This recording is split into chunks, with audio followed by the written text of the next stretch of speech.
Number 10. Danger. I don't know if it's weird that I find Danger attractive, but as I said on part 1 of this list, cyborgs, robots, androids, and synthezoids all deserve love too, in my opinion. Danger as a sentient AI may be more than most, after how she was treated by Professor X, who basically ignored her sentience so that he could keep using her as a training room for his X-Men. Not cool, Charles, not cool. Sure, she rose up and attempted to destroy the X-Men in revenge, and was pretty successful at battling them, at least at first, but I also can't help but feel that she was kind of justified in her villainy, especially when it came to her attempts to do harm to the Professor, who also was exiled at the time basically because of all the things that he'd done that had come to light. Number 9. Spiral. Spiral is awesome and hot because, well, she's a badass. She was originally a stunt woman known as Ricochet Rita, who met Longshot and got swept up in a temporal paradox, which was basically what led her to becoming her future self, the same future self who would end up attacking her. Temporal paradox. Her story is also actually kinda sad, considering that her love for Longshot was what ended up getting her imprisoned, and then Longshot's mind was also wiped entirely of her. That's pretty sad. Harsh. Spiral ended up being heavily mentally and physically modified and turned into one of Mojo's loyal goons. Poor Rita. Spiral also just has a lot going on, and there is a lot about her that one could love. She's a very experienced and skilled fighter, she's jacked and has multiple arms, so she's really jacked, and she can cast spells via specific movements. However, she typically needs all of her arms to be free in order to be fully able to cast spells, as generally their motion and through dance is how she's able to do so. And friends, before we move on to this next spot, if you are loving this list and you want more hot X-Men villains, so many, be sure to let us know by giving this video a thumbs up. All the hot X-Men villains. Number 8. Azzel. Azzel is Nightcrawler's demon mutant daddy, who is considered hot enough by Mystique for her to sleep with, have the child of, and even potentially fall in love with. Romance. Yeah, that's right, in case you didn't know or you forgot, Mystique is also Nightcrawler's birth mom. Azzel claimed to be one of the oldest mutants in existence, and is also at times claimed to be Satan, or at least someone who is once in running to become Satan. He and his kind, mutant demons known as the Neophem, actually found themselves trapped in the Brimstone dimension, the dimension that Kurt Wagner travels through when teleporting with a BAMF. Azzel making babies like Kurt was actually all part of a long con plan to help him escape the Brimstone dimension, as he planned to use his children from Earth to build a sort of gateway out of there. Sort of Earth Kid bridge, I guess. It's kind of what he's trying to do, through sacrificing them. It really depends on what you're into, I suppose, but I know a lot of people find the devil and just demons in general pretty hot, both literally and also literally, I guess. Would we consider that even metaphorically? Not really. They're hot and they're hot. Number 7. Apocalypse. I mean, Apocalypse when it comes to X-Men villains is known for being one of the most unstoppable, and just for that reason we should bow down and worship the hotness of or however we're supposed to say his new Krakoan name. I don't speak Krakoan, but I'm trying. I'm really trying, Apocalypse. Apocalypse is a hottie because of how capable and ruthless he is. He is inevitable, he is often undefeatable, and he is all-powerful. Apocalypse also generally is always operating from the bigger picture perspective. He has big plans, and who doesn't like someone who has that level of ambition? We all would want to rule as the queen by his side, no? But it turns out that that seat is already taken, sadly. But that's okay, Genesis is also another hottie. Another villain hottie. Number 6. Kandra. Like many villains who have come before and after her, I think a big part of Kandra's appeal is power. Why are we attracted to power? Well, because I think along with power comes a certain kind or level of confidence. At least it appears people who have power are generally confident, whether or not they feel that way.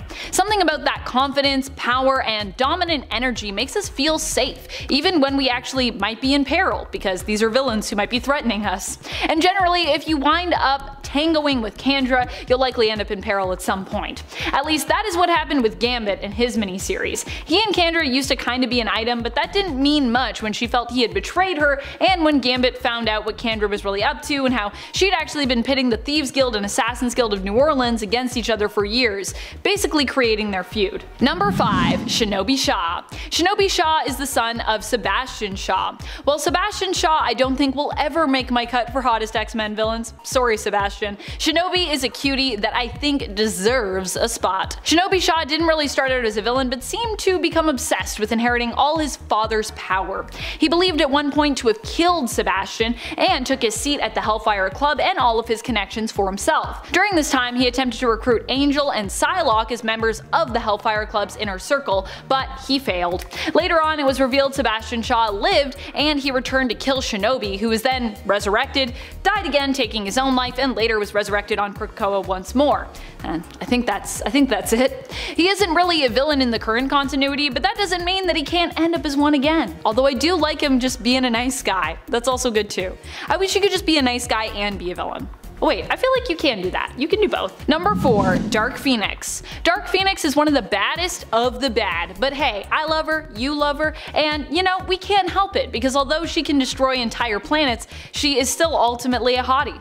And not only that, she represents someone who is identified as being inherently good turning bad, which for some reason makes her more attractive when it comes to her evilness. The Dark Phoenix was initially explained as being Jean Grey, who had bonded with the Phoenix Force, became the Phoenix, and then became corrupted and turned dark. In reality, it was a little more complicated than that. It wasn't really Jean, and it was like the Phoenix made a copy of her, and kind of was her. But the major appeal here, let's just ignore all that confusing continuity, does have to do with the basic narrative. Somebody good turning bad. The idea of someone becoming so powerful that they give into that power and kind of become corrupted by it. It's kind of weirdly sexy. I guess because power is kind of sexy. Does that make sense? I hope that makes sense. Number 3, Magneto. Magneto is obviously one of the hottest guys around in comics. The weirdest thing is, I'm not really sure what it is about him that makes him so attractive to so many of us. I mean, I guess Eric Lencher, like so many comic book characters, is very built, so physically there's that. If that's of course what you're into, like I think so many people are. For me, I think the charm of Magneto is just in his seriousness. I would just want to see him smile because he is typically such a strict, serious, and imposing figure. And then I suppose there is also a sense of fairness, and even a kindness to him that I expect many find appealing. Also, he's got great hair. Number 2, Revenant Storm. Revenant Storm was not in fact the real Storm, which is why she ranks only second on this list. However, she is a version of Storm, albeit one that is evil and that exists on the astral plane. We first met Revenant Storm in 2013's Uncanny X-Force issue number 10. Here we also learn that these Revenants that we meet, who appear to be copies of mutant heroes, actually exist for every sapient being on planet Earth. Basically, it turns out that Revenants are like a form of Mumadrai, which are beings who represent the anti-self that must be defeated prior to a person's birth, according to the Shi'ar and their mythos. Why is Revenant Storm so hot? Well, because she's an evil version of freaking Aurora Monroe. Also, that outfit though. Basically, anytime Storm is evil, or anytime Storm isn't evil, I think Storm is hot. That's how it goes. Next time we will have Vampire Storm. Bloodstorm. Number 1, Emma Frost. Emma is admittedly more of a hero now, but for a while before she turned to the side of good and joined the X-Men, she was known as an ally and member of the Hellfire Club, and an X-Men villain. Remember when she swapped bodies with Storm? Yeah, not cool, Emma. And the feud of those two has kind of carried on in the comics even today. Although in Krakoa, both women are of course trying to move forward, and even have worked together as members and allies of the Marauders. Emma Frost is sexy, I think, because of how confident she is. At least that's what's really made me come around to falling in love with her. She is smart, confident, and really doesn't worry too much about what others think of her. Also, all those Hellfire Gala outfits, like damn! Emma was the best dressed at the Hellfire Gala, and if you don't agree with me, we're gonna have to fight. Number 10, Miss Sinister. Miss Sinister is a Sinister clone who was implanted into the body of Claudine Renko via a genetic virus. This virus was Mr. Sinister's failsafe should anything happen to him, which of course it did. He ended up being killed during the events of Messiah Complex. Following his death, however, this failsafe was activated, transforming Claudine Renko into a perfect genetic copy of Mr. Sinister, but female. She also possessed Nathaniel's powers and his twisted personality. Claudine Rain no longer existed, and in her place was Miss Sinister. Miss Sinister wouldn't last forever, and eventually Mr. Sinister would return to the comics, taking her place. Although I do think the idea of female clones of Sinister also existing is just a pretty cool idea, and I still kinda hope we could someday see a version of Miss Sinister brought back in the comics. I'm cool with there being a lot of clones of just Mr. Sinister, but what about some Miss Sinister clones too? That could be cool. All of the Sinisters. Sinister dinosaurs as well. Number 9. Donald Pierce. It's kind of weird really that I think Donald Pierce is attractive, but here we are. Now you know that I'm into the weird Victorian aesthetic of the Hellfire Club. Surprise, surprise. I feel like people that do know me would be not surprised by that at all. And of course I'm generally into that aesthetic, except for when it's being worn by Sebastian Shaw, of course. Sebastian is a brute, and I will never forgive him for what he did to Captain Kate and Lockheed. Ugh. Donald Pierce is extremely anti-mutant, but then again, he's also an X-Men villain, and around pretty much half of that group of the X-Men villains are pretty focused on, you know, death to all mutants and that kind of stance. Donald Pierce himself was one of the original members we're introduced to of the Hellfire Club Inner Circle, holding the title initially of White Bishop. He's also part cyborg, which I'm also weirdly fine with. Even robots and, you know, part robots deserve love. Love for cyborgs. This message from Amanda McKnight. Everyone love a robot today. Alright friends, before we move on to this next spot, if you are loving this list and you want more hot villains lists, which as I said, I can do that. There's lots of hot X-Men villains, and I know y'all are gonna be in the comments like, what about this person? So let's do a part 2 and let me know you want that by giving this video a thumbs up. Number 8. Mr. Sinister. Mr. Sinister might seem like a weird one to include on this list, but have you seen him lately in the comics? He's a complete A-grade hottie. Something about Mr. Sinister with facial hair, just like rocking a beard, just really does it for me. Also, I love capes, and they're not super easy to pull off, so if you can pull off a cape, I think you deserve a spot on this list, which Mr. Sinister consistently does, so here he is. He's also just a really fun and creative villain, for better or sometimes for worse when it comes to plots. And if there is anything that screams hotness for me, it's creativity. I love creativity. Sure, he might be a mad geneticist, but he's a fun mad geneticist, you know what I mean? Number 7. Lady Mastermind. Mastermind himself is maybe one of the least attractive villains to me. Maybe it's the way that he operates, manipulating people's minds, or maybe it's just his really whiny nature in the original X-Men comics, or the fact that then he really couldn't take no for an answer, constantly attempting to win Scarlet Witch over to no avail. However, his daughter on the other hand, Regan Wingard, aka Lady Mastermind, is a certified hottie. 1, she is just overall more physically attractive, to me anyways, but 2, she is also less whiny than her dad in general, which I also like. This might possibly be because she is more powerful than him and she doesn't really feel the need to prove how capable she is, so she doesn't get whiny. Of course, it could also be because Mastermind himself has paved the way for his daughter, meaning that her name and her abilities already mean something because of all of her dad has accomplished over time, improving her reputation as a capable villain. So doesn't need to be as whiny. Number 6. Callisto. With or without her tentacles, I'm just a big fan of Callisto. Callisto was at one point leader of the Morlocks and a villain to the X-Men. She kidnapped Angel and tried to make him marry her, not a great look. Fortunately, I think for both of them, that didn't work out, so yay. Honestly, that would be a weird pairing if it had happened and then still existed now. What would that be like in the future? Callisto for a long time has been a recurring enemy of Storm's. However, currently she's turned from being a villain to just being a straight up badass in the comics. She was depowered during M-Day, but still being a mutant took refuge on Krakoa. She now works alongside the Hellfire Trading Company, acting as Emma Frost's, the White Queen's, White Knight. She also recently got her powers restored after fighting and dying in the Crucible ceremony, asking Storm to fill in for Apocalypse as her own personal challenger. Storm and Callisto are pretty much cool now, so Storm actually did this for Callisto as a kindness, if that makes sense. If you're not reading the comics, it maybe doesn't make sense. Kill them not with kindness, but for kindness in this instance.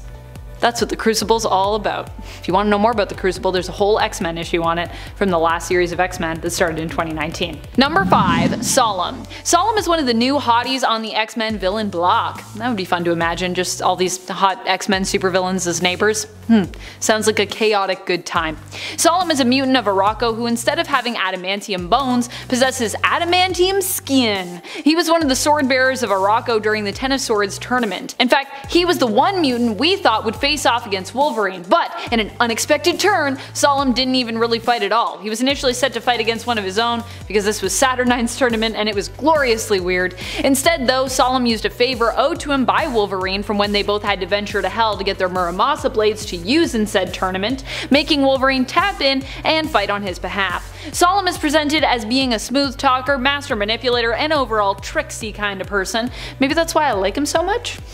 Number 4. Silver Samurai. Is there anything hotter than a well-trained swordsman and disciplined samurai? Silver Samurai has been a long-time enemy and sometimes frenemy of Logan, and is an iconic X-Men villain because of that. Whenever I think of Silver Samurai, or when I have seen him pop up on Krakoa lately, I always go back now in my mind to issue 3 of Wolverine's 1988 series. In that issue we get to see him do some training in nothing but his undies and a mask. Oh, and he's wearing wrist bracers too. Gotta protect your wrists. The other thing I really find attractive about Silver Samurai is that despite being a villain, he still keeps to his own moral code, which is why he sometimes will even end up teaming up with his enemies or his rivals. If something is going on that he too does not agree with, he's willing to team up with even his enemies to put a stop to it. He's not too stubborn. And I like that. Number 3. Madeline Pryor. I mean, y'all know how I feel about Maddie. Madeline Pryor is probably one of my favorite X-Men villains around, especially because you can't help but feel for her if you know her backstory. Often referred to as the Goblin Queen, a lot of what makes Maddie so hot is just her dominant energy. She is a woman who gets what she wants no matter the cost, which has obviously driven her to do some pretty terrible things. The really tragic thing about Maddie though is that at the end of the day she really just wants to be seen and loved and accepted, and it's like everything she does to try and get what she wants almost pushes her further away from happiness. She is the very epitome of the quote, "Hell hath no fury like a woman scorned." She's deadly, dangerous, usually very unhinged, often filled with rage, but also very tragic. What is there not to love here? She's just so complex. I love characters that are complex. If you're a complex character in a comic, you're probably hot to me. Number 2. Selene.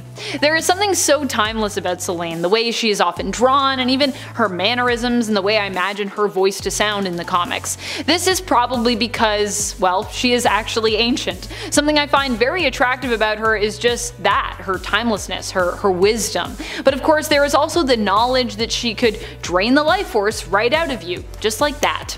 Selene is an energy vampire who feeds on the life force of others. Her powers pretty much make her instantly a great and deadly villain. An immortal mutant, Selene is also a member of the group known as the Externals, not to be confused with the Eternals. That's a different group. The Externals are an immortal group of mutants who are generally all ancient and are often known for being unstoppable, or at least notoriously hard to kill. Number 1. Mystique. Is anyone surprised that Mystique took our top spot? I know I'm not. For me, it's not even Mystique's outward appearance, whatever she chooses it to be, her standard blue or another version. Mystique is attractive because of her drive. She goes for what she wants and she never gives up. She doesn't usually apologize, and although she's a villain, there are many times she has done things not with malicious intent, but because she thought it was the right thing to do in the end. I love Mystique for so many reasons, but I think the fact that she is a survivor is what I admire the most about her. She often does her own thing for her own reasons and often to ensure her own survival. There is something so powerful and just so cool about that. I mean, don't get me wrong, it's also good to think of others and be compassionate. I'm not saying we should all be like Mystique all the time. That would be a lot, but I think there is something admirable in her ability to completely accept herself unapologetically and trust in her own ambitions and her own plans. For me, that's what attracts me to a lot of female villains. It's like this rebellion against all the constraints of what it means to be good. It's the anti of what I feel like is expected of me as a woman and just a human in general. And it's fun sometimes to like be the opposite of that, you know? Be good, but then also be bad and be free. Number 10. Rogue and Iceman. One of the relationships that just didn't seem to work for many readers was the forced comic book relationship between Rogue and Iceman, which seemed to be inspired by the Fox X-Men films, where the two were together. I'll admit that watching the movies I personally did not mind it, but of course in my heart of hearts Rogue and Gambit will always win out the day when it comes to both Rogue and Gambit's one true love and romance being each other. So it was very strange when the comics came to echo the films by trying to make Rogue and Iceman a thing. Because while in the movies Gambit might not be around to steal Rogue's heart, in the comics he still very much existed. Like, a lot. But instead it seemed that the Ultimate Universe had other plans that more followed in line with the Fox film franchise ships. After absorbing Gambit's powers and killing him, she ended up being able to touch people without hurting them, and so Rogue decided to touch Bobby.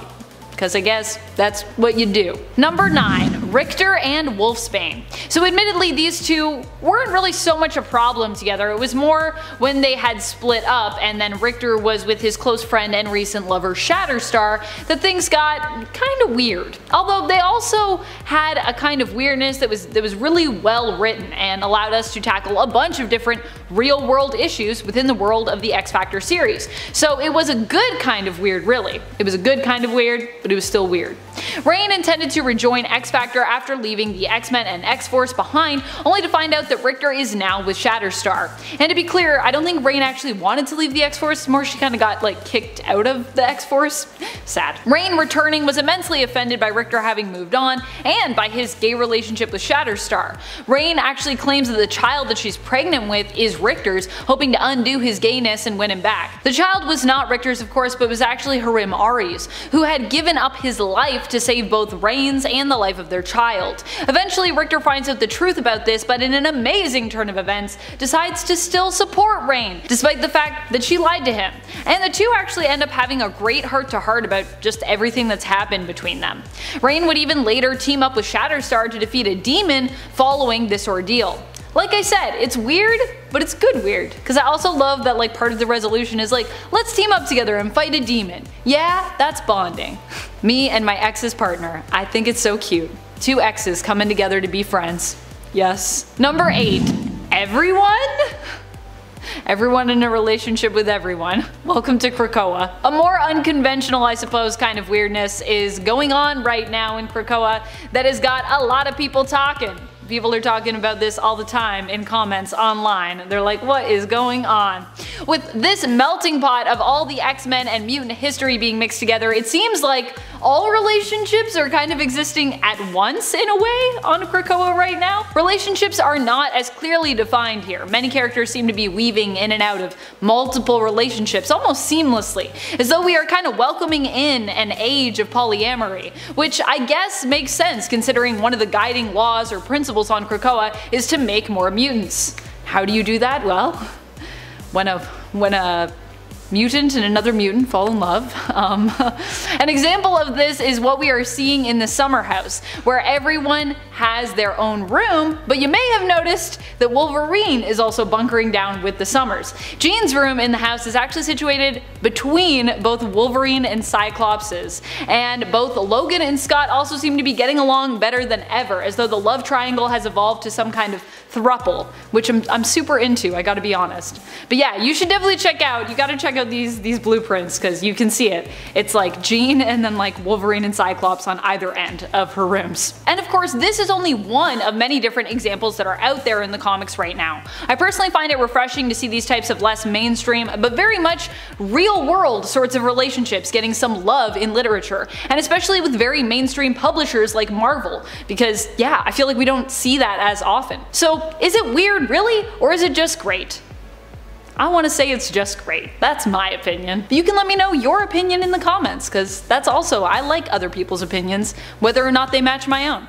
Let's all share opinions and be friends. You know what I mean? Number 7. Pyro and Jean Grey. In issue 9 of Marauders, this ship happens between St. John Allardyce's Pyro and Jean Grey's Marvel Girl. Of course, no need to panic about how or why this happened, as in actuality, it's not real. I'm not sure if it was Pyro himself who came up with the idea of Jean and him being shipped in this telepathic illusion, or if it was Emma, but I feel like since Emma Frost's the one creating it for Yellow Jacket with the help of the Stepford Cuckoos, it's likely that she is the one who decided to ship the two together. I also see her being like, who do I want to ship Pyro with? Jean, because I hate Jean.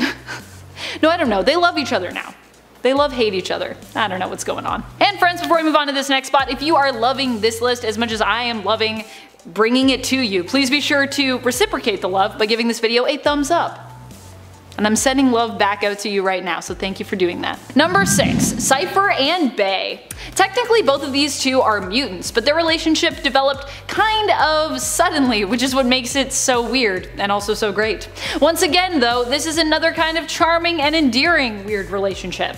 Really, I just love weird things, I think, so I think many of them are charming and endearing to me. Most of them are. These two met during the Otherworld tournament in the Ten of Swords event, and their challenge where they faced off against each other was to get married? If you like me love weird stuff by the way, and if you haven't checked out Ten of Swords yet, you need to do that. It is so amazingly weird. You gotta read it, it's so good. Both Cypher and Bay did end up following through with this challenge, both gaining points for their team. And since then, this arranged marriage between the Krakoan mutant and a Rocco mutant has stuck. Hey, if it works, it works. Number 5. Magic and the Death Commandos. So this is less of a full-blown relationship and more of a weird tactical move of Magic's in combat, but it caught me so off guard and made me laugh so hard when I read it that I thought I needed to share it with you, so here we go. Also, anything that allows me to celebrate the awesome mutant series we have going on currently makes me really happy, so I'm happy to bring it to you. New Mutants being one of those series. Here, Magic and the team are facing off against Sybil and the Shi'ar Death Commandos, a group of hired muscle basically. At one point, Magic confronts the team of Death Commandos in issue number 5 of the newest New Mutants run, volume 4, that started in 2019. She asks them if any of them want to make out, and when they reveal that they either aren't interested or they're too busy working to accept her offer, she tells them they made the wrong choice. Apparently, if they had agreed, then Magic would have been cool defeating them with love, but in this case, they'll be dealing with Magic and her soul sword instead. Yeah, they definitely made a bad choice. And fortunately, none of them happen to be human, which means that Magic doesn't have to worry about not killing them as per Krakoa's rules. Some very bad news for the Death Commandos. Number 4. Angel and Psylocke. These two had some super intense weirdness show up in their relationship, and it all went down when Angel as Archangel became the new Apocalypse. Psylocke was his love at the time, and against her will he managed to brainwash her into becoming his bride, despite the fact that he was already with Pestilence, who was also his baby mama. He was like, I'm with you, Pestilence, but I feel like I need another bride, you know what I mean? All the brides gather round, says Angel. You might think, well hey, that's pretty awful and weird, but guess what? It only gets weirder. Psylocke was freed of Archangel's / New Apocalypse's control and attempted to appeal to him, to make him remember the goodness inside of him and revert him back to the hero he was. However, when this failed, she was forced to kill him. Angel, however, didn't die permanently though, but instead was resurrected into a new version of himself, becoming Angel once more. This new version of Angel was a complete refresh of the character, with all of Warren's past memories being lost to him, including the memories about him and Psylocke being in a relationship. His appearance was also back to his original look, except for some reason he still had his techno-organic wings. Because I guess techno-organic wings are way cooler than organic wings, but you know what's not cool? His and Psylocke's relationship, I suppose. Because they cut that part. Number 3. Mystique and Gambit. More of a moment in the comics than a full-blown couple, but still these two together were a weird time. Especially considering that Gambit is often seen as the true love of Rogue, and Mystique is, of course, Rogue's mother. Adoptive mother, but all the same. Already we got a super weird scene where a mutant student of Gambit's, known as Fox, approached him in the showers attempting to seduce him.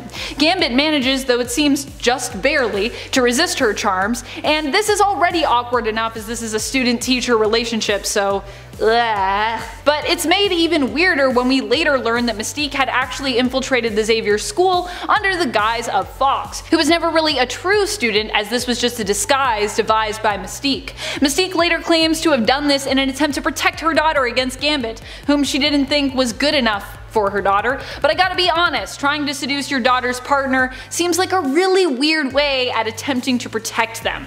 No wonder Rogue is always getting mad at her adoptive mama Mystique for meddling. She's like, this is weird, Mystique, don't meddle this way. This is not a normal mom thing, stop it. Number 2. Nightcrawler and Amanda Sefton. So this is a weird one, because before Amanda Sefton was known as Amanda Sefton, she was Jemaine Zardos, the daughter of Nightcrawler, admittedly his adopted sister, as Nightcrawler of course was not born into the Zardos family, but was merely taken in and raised by them. But still, it's pretty weird, they're still siblings. Even weirder, Jemaine had apparently always been in love with her brother, but when he was accused of murdering their other brother, Stefan, Jemaine refused to accept that Kurt had done so in cold blood, and sought him out to find out what was really going on. In truth, Kurt had actually killed Stefan, but only because Stefan had, at an earlier time, made Kurt promise to do so if he ever became too dangerous, which was what happened. Jemaine disguised herself as Amanda and did her best to make sure no one would recognize her, not even her brother Kurt, who grew up with her. This plan miraculously worked, and Amanda began to investigate and also date her brother. Oh my.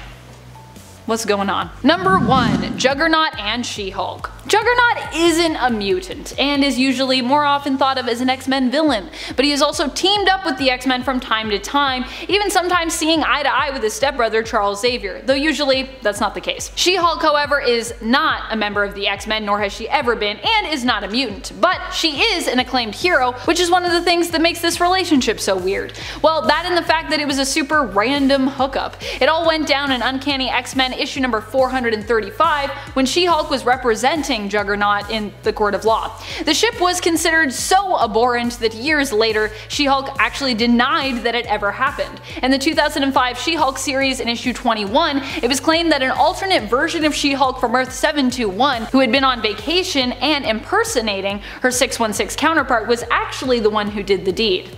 And She-Hulk stands by that to this day. She's like, it wasn't me, it was an alternate version of me. I would never do that. But people are like, what's the real story, She-Hulk? What really happened? I believe her. I believe She-Hulk. She would admit to it if she did it, that's what I think. Number 10. Kitty Pryde and Star-Lord. This is one of those relationships where there was really no reason for these two to be together. Really. It's just so random. Star-Lord is cosmic, Kitty is an X-Men. I'm not saying the X-Men never go to space, because they definitely do go to space a lot, but it seems like these two only got together because they happened to meet one another in space once, then they began a long distance relationship, from there things got more serious and eventually ended up with Kitty joining the Guardians, accepting Star-Lord's marriage proposal, but later deciding her and Peter just weren't meant to be because, well, he couldn't prioritize their relationship while also ruling Spartax. Which I get it, when you're ruling a world, it's probably hard to have a relationship, but I don't know, maybe like let your partner like help you with it? I don't know. Me trying to give relationship advice to superheroes. Number 9. Bishop and Deathbird. I mean, this was mostly just a weird relationship. What do these two characters have in common? Not much. Their relationship was pretty much constantly strained because they rarely ever agreed with anything, and also because Bishop is a hero and Deathbird is a villain, they would even fight against one another during the course of their relationship. Overall, it just seems odd that they tried so hard to make this work when it was obviously never going to. The one thing I will say that was cool that came out of these two being together is that there's an alternate reality where they actually stay together and they have a daughter, Aaliyah Bishop, who is pretty cool, unique, cosmic based, and overall is a badass character. So yeah, I like her. So there's a bit of a silver lining here, as with most weird, but not all weird couples. At least we got a silver lining, so that's nice. And friends, before we move on to our next spot, if you are loving this list, be sure to show it by clicking like, subscribing, commenting, doing all the things. Also, if you love X-Men as much as I love X-Men, we got a playlist for that, so check it out. Number 8. Cyclops and Emma Frost. So actually, over the course of working on this channel, I have come to love and respect the relationship between Cyclops and Emma. I think I actually, over time, have just come to love and respect Emma more as a character. It's like the more I read about her and get to know her, the more I love her. Remember way back when I started on this channel and I said I could only imagine Cyclops with Jean? Nah, those days are gone. I have changed since then. But what is weird about these two together is when Emma kind of cosplayed as Jean and then had an affair with Cyclops in his mind? That was a pretty strange moment in their relationship, made only more weird by Jean psychically walking in on them. Like, imagine walking in on your partner to find them cheating on you with someone who is dressed up just like you. That would be an experience, right? Especially if you walked in on them in their mind. It's a lot. Although I'd also be like, why are you in my mind? This is an invasion of my mind privacy. Number 7. Bloke and his unnamed boyfriend. Well, there are lots of people that come to mind when we first talk about Marvel's first gay relationships and intimate moments in the comics.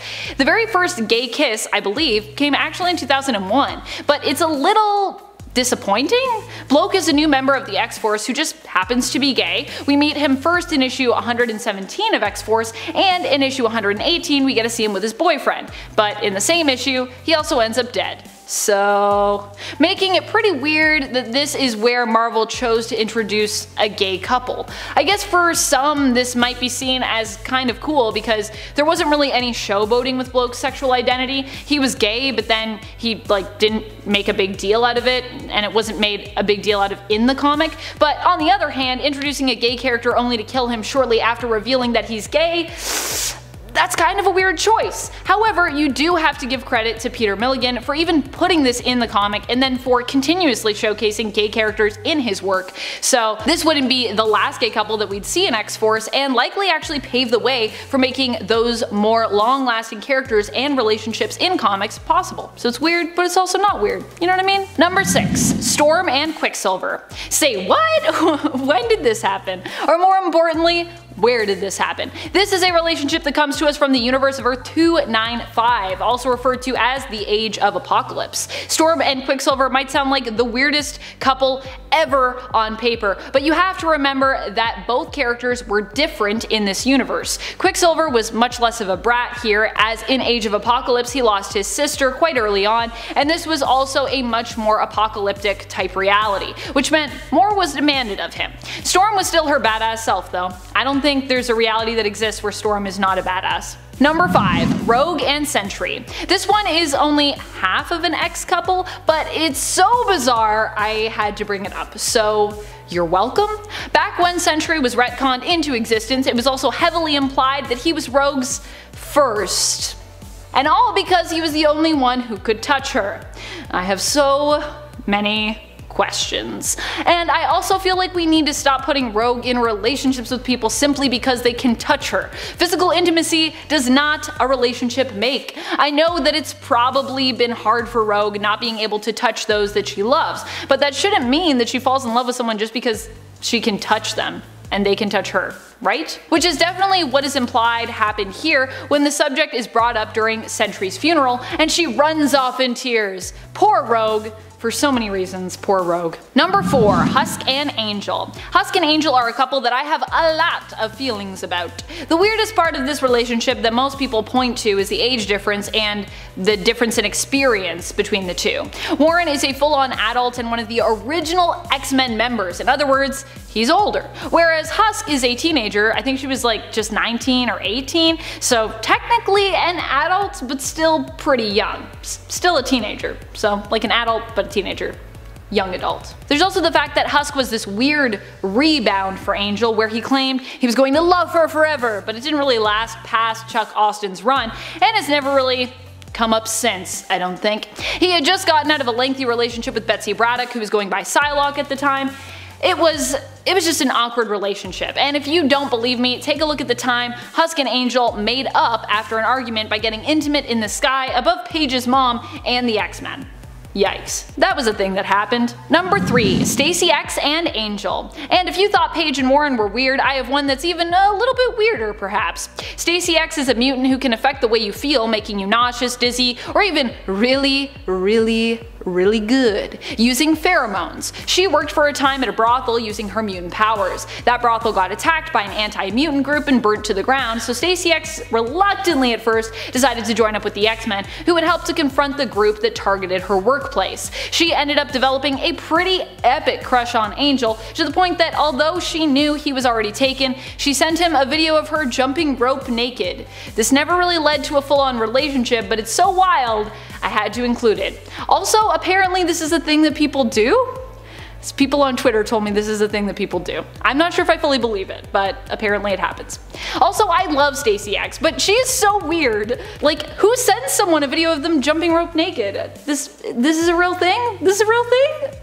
What's happening with the world? What are we doing with our lives?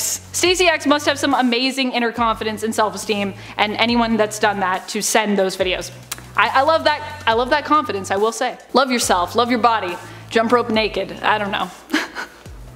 What are the takeaways from this list? Number 2, Madeline Pryor and Cyclops. I mean, I have to talk about this one. I have to talk about it. I don't have a choice. Madeline Pryor is the clone of Jean Grey created by Mr. Sinister so that he could engineer the perfect mutant offspring, or just the perfect mutant if you will, after Jean's apparent death. Cyclops would meet Maddie and fall in love with her because, well, she reminded him of Jean, probably, although for some reason no one ever thought this was super suspicious or weird that she was a one-for-one copy of Jean. Just a coincidence, they thought. Nothing to worry about, they thought. Well, turns out it was something to worry about when Jean Grey reappeared after Scott and Maddie had their first child together and were married, and Cyclops decided to leave his family to go adventuring with his fellow mutants once more. This ended up driving Maddie crazy, unlocking her true psionic potential and causing her to make a deal with demons. Because that's what happens when someone leaves you. She would go on to have an affair with Scott's brother Havoc and become a frightening mutant-based supervillain. So, not your typical fairy tale ending for these two. Number 1, Scarlet Witch and Quicksilver. And if you want to get into more awful stuff from the universe from whence this relationship came, be sure to check out Worst Things from the Marvel Ultimate Universe. That's a series of videos we did, and yeah, there's a lot of stuff that happened. I got a lot more things to share with you. Yes, on the Earth of 1610, also known as the Ultimate Reality, Scarlet Witch and Quicksilver were a couple. And yes, they were still brother and sister. And it could be possible in this reality that Wolverine, who saw them getting intimate together, was even their father. It was probably still Magneto though, but it definitely doesn't make any of this better. It doesn't make it better. I mean, I don't know what you could do to make this relationship better. Either just don't have it happen at all, or have these two not be brother and sister. Or at least make it so they didn't know that they were brother and sister and this was some kind of awful, twisted mistake. That might help, but no, they knew. They were into it. People joked about it, and then it was confirmed as being a thing in the Ultimate Comics. On behalf of 1610, I'm very sorry about that.